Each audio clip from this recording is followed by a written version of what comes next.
وأعوذ بالله من الشيطان الرجيم بسم الله الرحمن الرحيم الحمد لله رب العالمين وصلى الله على محمد وآله الطاهرين اللهم صل على محمد. خوب سورہ زلزال کی یا زلزلہ کی تفسیر پڑھ رہے تھے اور تجسم اعمال کی بحث کے بعد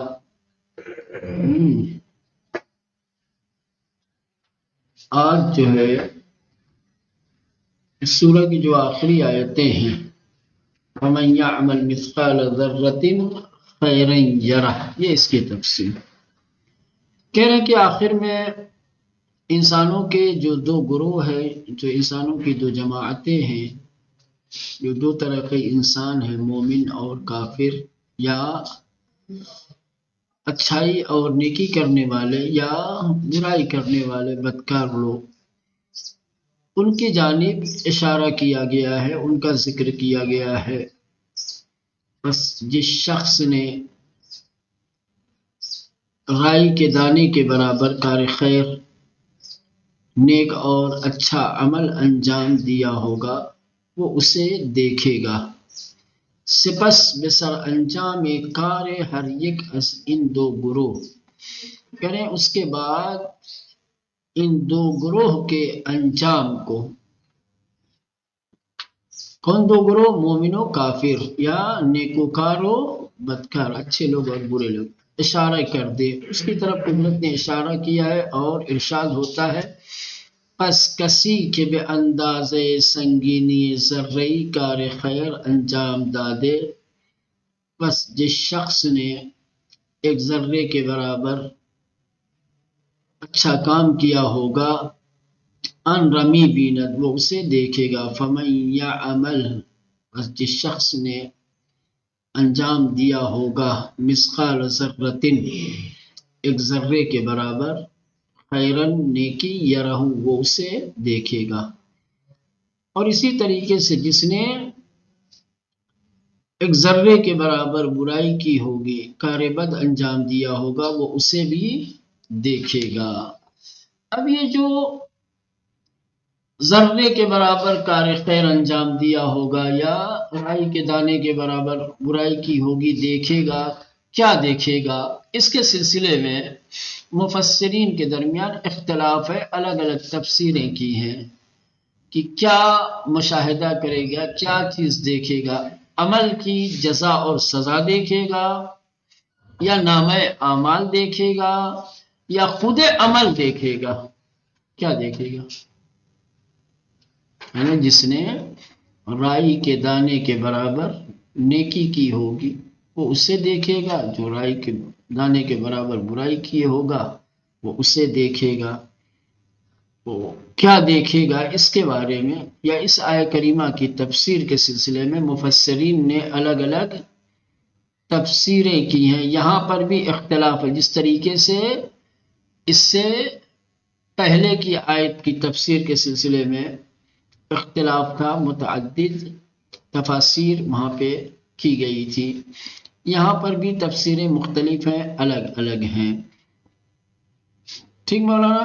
کسی نے کہا ہے کہ اعمال کی جزا دیکھیں گے، اچھا کیے ہوں گے تو اچھی جزا پائیں گے، برا کیے ہوں گے تو اس کی جزا یا اس کی سزا پائیں گے، یا نامہ اعمال کو دیکھیں گے، یا خود عمل کو دیکھیں گے۔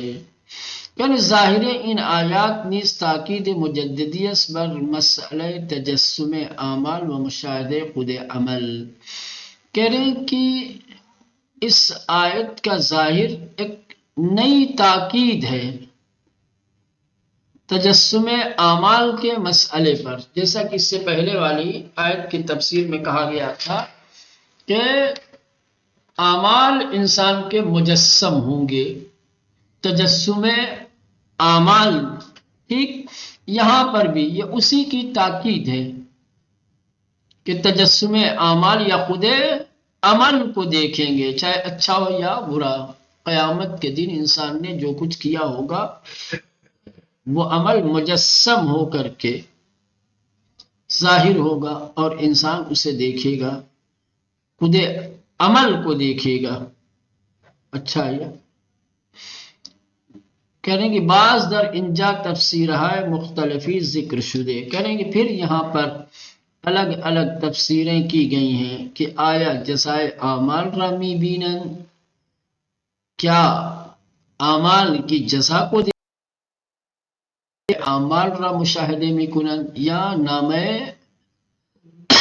اعمال کو دیکھیں گے، وہ دفتر، وہ رجسٹر کہ جس میں انسان کے اعمال درج کیے جاتے ہیں وہ دیکھیں گے، یا خود عمل را، یا عین عمل کو، خود عمل کو دیکھیں گے. یہ الگ الگ تفسیریں کی گئی. ظاہر ان آیات کریں کہ ان آیات کا ظاہر بھی تاکید مجددی ایک نئی تاکید ہے بر مسئلہ تجسم اعمال و مشاہدے خود عمل. تجسم اعمال کے مسئلے پر ایک اور تاکید ہے، یا مشاہدے عمل کے اوپر تاکید ہے. عام از نیک و بد در روز قیامت، قیامت کے دن تمام اعمال، چاہے اعمال اچھے ہوں یا برے ہوں، عمومیت کے ساتھ، کہ حتیٰ اگر سر سوزنی کار نیک یا بد باش در برابر صاحب آل مجسم شواد، یہاں تک کہ اگر سوئی کے نوک کے برابر بھی اچھا یا برا کام کیا ہوگا تو وہ صاحب عمل کے سامنے مجسم ہوگا، وَأَنَّ مشاہدے میں کند، اور صاحب عمل اسے دیکھے گا. اب کلمہ مثقال اس کے کیا معنی ہیں؟ در لغت ہم بمعنی ثقل و سنگینی آمدے. مثقال کے لغوی معنی ہے ثقل کے، سنگینی کے، وزن کے. ٹھیک ہے مولانا، وزنی چیز کے.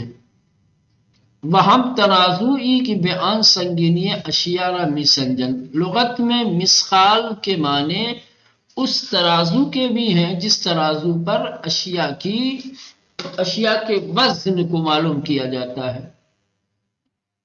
ترازو جس کو کہہ لو، تو سنگینی کے معنی میں، وزن کے معنی میں بھی ہے اور ترازو کے معنی بھی ہے، لیکن یہاں پر وہی پہلا والا معنی مراد ہے. مثقال در لغت ہم بمعنی ثقل و سنگینی آمدے. کہہ رہے مثقال لغت میں ثقل و سنگینی کے معنی میں آیا. ثقل و سنگینی ایک ہی ہے، ثقل عربی ہے، سنگینی فارسی ہے، یعنی وزنی. ٹھیک ہے مولانا، مثقال یعنی وزنی چیز. تو اس معنی میں بھی آیا ہے لغت میں. وہم ترازو ای کے، اور اس ترازو کے معنی میں بھی آیا ہے کہ بیان سنگینی اشیاء رمی سنجن، کہ جس کے ذریعے سے اشیاء کی سنگینی کو کیا ہے معلوم کیا جاتا ہے. می سنجن پتہ لگایا جاتا ہے، معلوم کیا جاتا ہے، وزن کیا جاتا ہے. ٹھیک، یعنی بے معنی ترازو، ہم بے معنی وزن ہے، ہم بے معنی ترازو ہے. بدر انجا بے ہمن معنی اولس، لیکن اس آئے کریمہ میں مثقال اسی پہلے والے معنی میں استعمال ہوا ہے، یعنی سنگین اور ثقل یعنی وزن کے معنی میں. برائے ذرے نیز در لغت و کلمات مفسران تفسیرہائے گوناگونی ذکر شدہ است.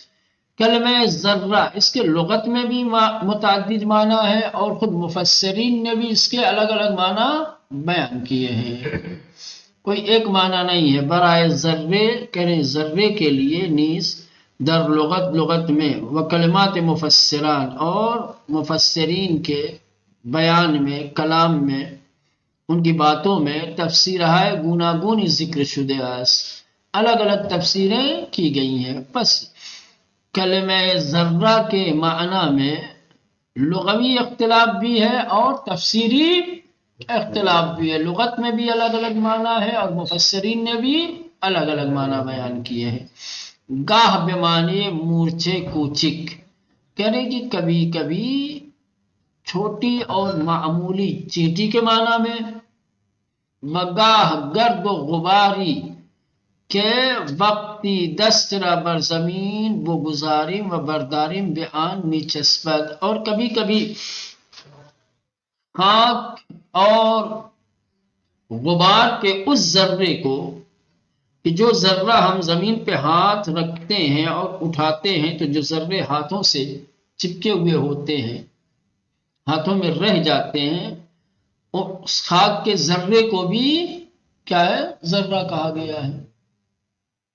زمین پہ انسان جب ہاتھ رکھتا ہے تو زمین کی مٹی کے کچھ ذرے انسان کے ہاتھ میں رہ جاتے ہیں، یعنی ان کو بھی ذرہ کہا گیا ہے۔ تو ایک معنی معمولی چینٹی کو بھی کہا جاتا ہے، چھوٹی چینٹی کو بھی ذرہ کہا گیا ہے، وگاہ گرد و غباری کیا، اور کبھی کبھی اس گرد و غبار کو کہ وقتی دست بر زمین وہ گزارے، کہ جب ہم اپنے ہاتھ کو زمین پہ رکھتے ہیں، وہ برداریم اور اٹھاتے ہیں تو بے آنمی چسپت، تو ہاتھ سے لگ جاتے ہیں، چپک جاتے ہیں، ٹھیک، تو ان کو بھی ذرہ کہا جاتا ہے۔ وگاہ بے معنی ذرات بسیار کوچی کے غبار کی درفسا معلق ہے، اور کبھی کبھی ذرہ ان معمولی اور ان باریک اور چھوٹے غبار کو کہا جاتا ہے کہ جو ہواؤں میں معلق ہے، جو زمین پہ ہے ہی نہیں، فضاؤں میں، ہواؤں میں جو ذرات اڑتے رہتے ہیں، جو بڑے معمولی ہوتے ہیں، بڑے چھوٹے ہوتے ہیں، ان کو ذرہ کہا جاتا ہے۔ وہ بے ہنگامی کی آفتاب از روزنئی بے اتاق تاریک می تابد آشکار می گردد، کھڑکی کھلی ہوئی ہو اور کھڑکی سے سورج کی شعائیں آ رہی ہوں، ایک تاریک کمرہ ہو، اندھیرا کمرہ ہو، اور اس کی کھڑکی کھلی ہوئی ہو، اور اس کھڑکی سے سورج کی کرنیں آ رہی ہوں، تو آپ دیکھیں تو آپ کو سورج کی کرنوں میں باریک باریک ذرے دکھائی دیں گے، جی ان کو کہا جاتا ہے۔ تو یہ ذرے کے تین معنی ہو گئے، ایک چھوٹی چینٹی، ایک وہ ذرہ کہ جو زمین پر ہاتھ رکھنے سے ہاتھ کے ساتھ آ جاتے ہیں، تیسرے وہ معمولی ذرات جو فضاؤں میں نظر آتے ہیں، ٹھیک مولانا؟ جی یہ تفسیر کیا گیا ہے، ان معنوں میں تفسیر کی گئی ہے۔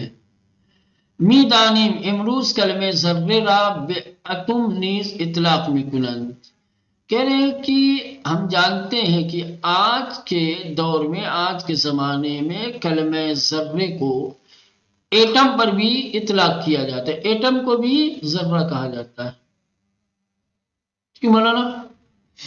ہاں، یہ ایٹم جو ہے فارسی کا، بھائی انگلش والا جو ایٹم ہے، وَبُمْبِ اعتمیرا القنبلۃ ذریہ می گویند، اور اسی لیے جو ایٹمی بم ہے اس کو کیا کہتے ہیں مولانا؟ القنبلۃ الذریہ۔ اتم بقدری کوچی کے اسکی، نہ با چشم عادی و نہ با دقیق ترین مکروس پہا قابل مشاہدے نیست، و تنہا آثار آن را مشاہدے می کنند، و حجم وزن آن با محاسبات علمی قابل سنجش است۔ اب ایٹم کے بارے میں آپ کو سمجھا رہے ہیں، بتا رہے ہیں، چونکہ کلمہ ذرے کو ایٹم پر بھی اطلاق کیا جاتا ہے، ایٹم کو بھی ذرہ کہا جاتا ہے۔ تو یہ ایٹم کیا چیز ہے؟ کہہ رہے ہیں کہ ایٹم اتنا باریک ہوتا ہے، اتنا چھوٹا ہوتا ہے کہ اس کو عادی نگاہوں سے نہیں دیکھا جا سکتا۔ آپ اگر اپنی ان آنکھوں سے اسے دیکھنا چاہیں تو یہ آپ کی آنکھوں سے نظر نہیں آئیں گے، یہاں تک کہ جو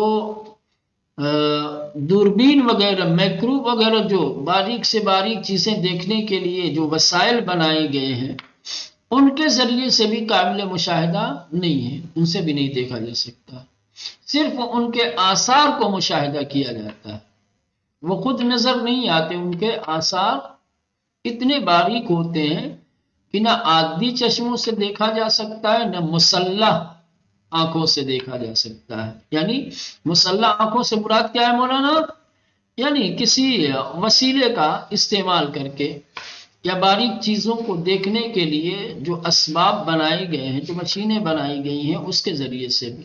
وہ کہا چشم مسلح، اس آنکھ کو کہا جاتا ہے چشم عادی، جب آپ صرف آنکھ سے دیکھ رہے ہو اور کسی چیز کا استعمال نہ کر رہے ہو۔ لیکن اگر آپ کسی وسیلے کے ذریعے سے، کسی بنائی گئی مشینری کے ذریعے سے کچھ دیکھ رہے ہیں تو اس کو کہیں گے چشم مسلح۔ ٹھیک مولانا؟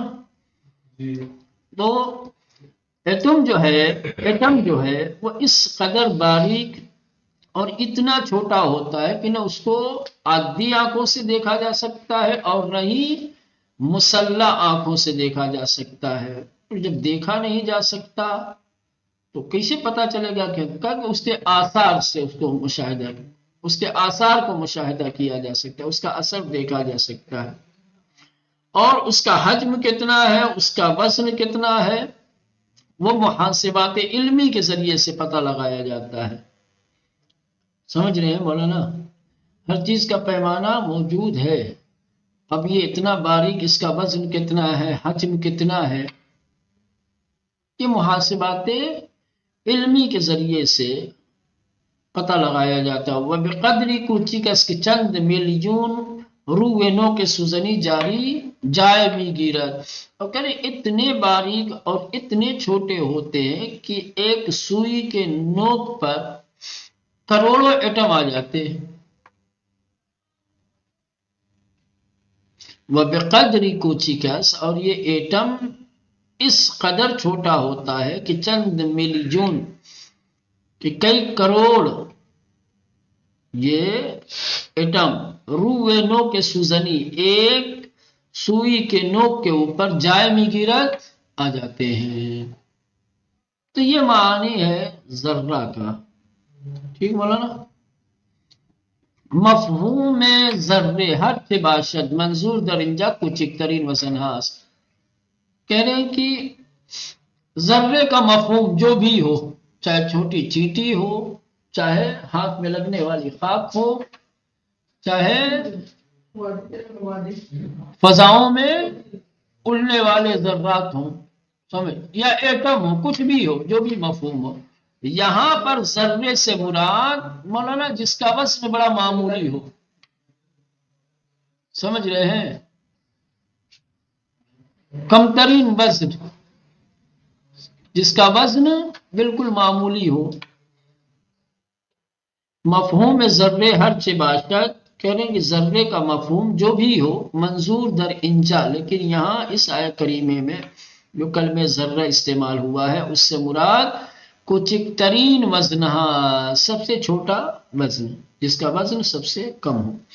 بہرحال ان آئے از آیات اس کے پشترا می لرزاند و نشان می دہد کہ حساب رسی خداوند در آن روز فقل عاد دقیق و حساس، یعنی کہ بہر صورت یہ آیے کریمہ ان آیتوں میں سے ہے کہ جو انسان کی پشت کو لرزا دیتی ہے، انسان کے اندر زلزلہ پیدا کر دیتی ہے، انسان کے وجود میں کپ کپی پیدا کرنے والی آیت میں سے۔ انسان کی پشت نہیں کاپتی جلدی، ہے نا؟ پشت کاپنے کا مطلب کہ انسان کا وجود اس کا ہے نا لرزش انسان کے وجود میں پیدا ہو جانا، یعنی کہ بہرحال یہ آیت ان آیتوں میں سے ہے کہ جو پشت کو لرزانے والی ہے، جو وجود میں کپ کپی پیدا کرنے والی ہے، اور یہ آیت بتاتی ہے کہ قیامت کے دن خداوند متعال کا حساب و کتاب کس قدر دقیق اور حساس ہوگا، کس قدر عادت کے خلاف۔ یہ سب چیزیں وزن میں نہیں آتی ہیں، ذرے وغیرہ مولانا، ہے نا؟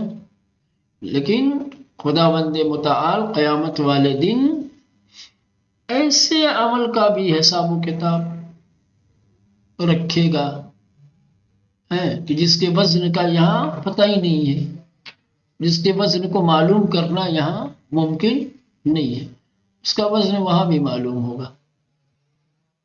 سمجھ رہے ہیں؟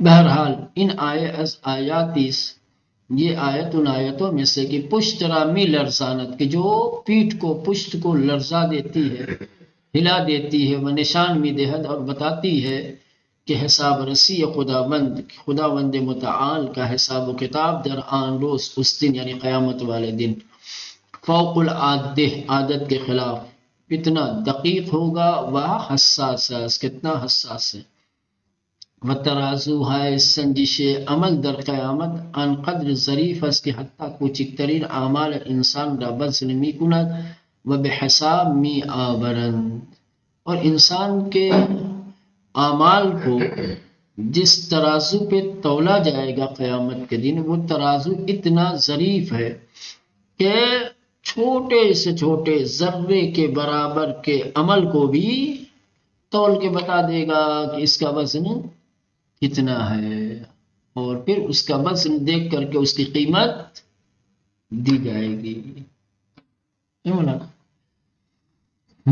وہ ترازو ہے سنجش، سنجش کہتے ہیں یعنی ناپ تول کو، ترازو ہے سنجش، ناپ تول کا جو ترازو ہے، عمل کے ناپنے کا جو پیمانہ ہے، جو ترازو ہے در قیامت، قیامت والے دن، ان قدر ظریف اس قدر ظریف ہے کہ حتیٰ کوچکترین اعمال انسانی را، یہاں تک کہ انسان کے معمولی سے معمولی چھوٹے سے چھوٹے عمل کو وزن مکند تول دے گا، وزن بتا دے گا کہ انسان کے چھوٹے سے چھوٹے عمل کا وزن کتنا ہے، وہ بے حساب میں آورند، اور پھر اس کو حساب میں لایا جائے گا، اور پھر اس کی جزا یا سزا قیمت کے طور پر ملے گی انسان کو۔